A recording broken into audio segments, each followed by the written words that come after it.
Bonsoir, nous sommes mercredi 10 décembre et le numéro 519 de la Tribune des Travailleurs vient de paraître. Un numéro titré Budget Le Cornufort, non au pillage de la Sécu. Parce que oui, le vote en faveur du projet de loi de finances de la Sécurité sociale, PLFSS, qui a eu lieu hier à l'Assemblée nationale, avec le soutien des députés du Parti socialiste et l'abstention des députés écologistes et d'une partie des députés du groupe communiste, a permis de sauver le soldat Lecornu, a permis de faire passer un budget de la sécurité sociale qui est une agression contre les malades, une agression contre les travailleurs, une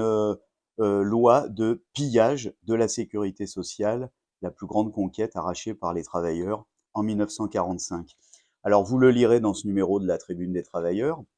des médecins, des retraités, des étudiants témoignent sur la réalité des mesures contenues dans ce PLFSS. Et d'un point de vue politique, c'est là la conclusion de tout le cinéma parlementaire de ces derniers mois, qui a vu les uns finir par se rallier à ce budget anti-ouvrier, à commencer par les dirigeants du Parti socialiste, les autres, la France insoumise, certes votant contre, mais se prétend à ce cinéma parlementaire avec en ligne de mire la seule chose qui les intéresse, les élections présidentielles de 2027.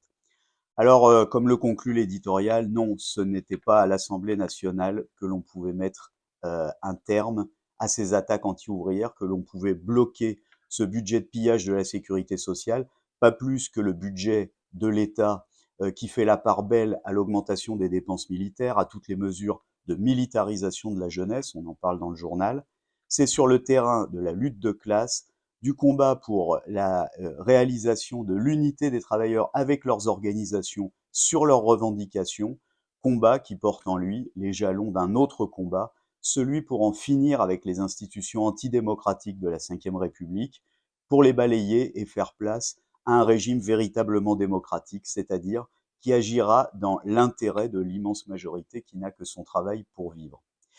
La Tribune des Travailleurs cette semaine, c'est également l'actualité internationale et en particulier ce document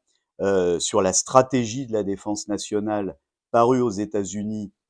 sous l'égide de l'administration Trump, qui redéfinit ce que doivent être les relations entre l'impérialisme américain et les autres puissances, et en particulier les pays européens, afin que triomphent les intérêts exclusifs du capital financier des États-Unis. C'est un véritable projet totalitaire que Trump réserve à l'Europe et au monde. Un projet dans lequel il faudrait que l'Europe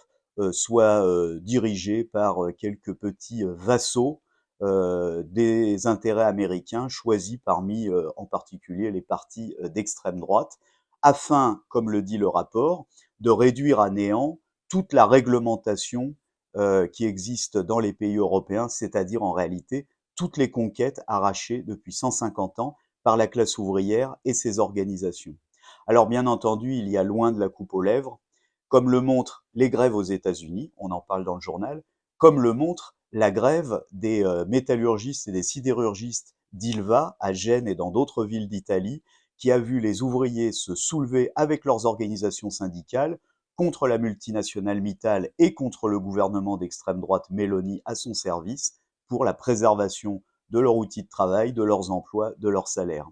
On lira également dans les rubriques des pages internationales le compte-rendu de la magnifique mobilisation du 5 décembre des lycéens en Allemagne contre les projets de service militaire du gouvernement allemand qui sont extrêmement similaires à ceux de Macron. Bref, un journal qui mérite qu'on le lise, qu'on le fasse connaître, qu'on le diffuse et qu'on s'y abonne. On peut s'abonner sur le site internet de la Tribune des Travailleurs. À la semaine prochaine.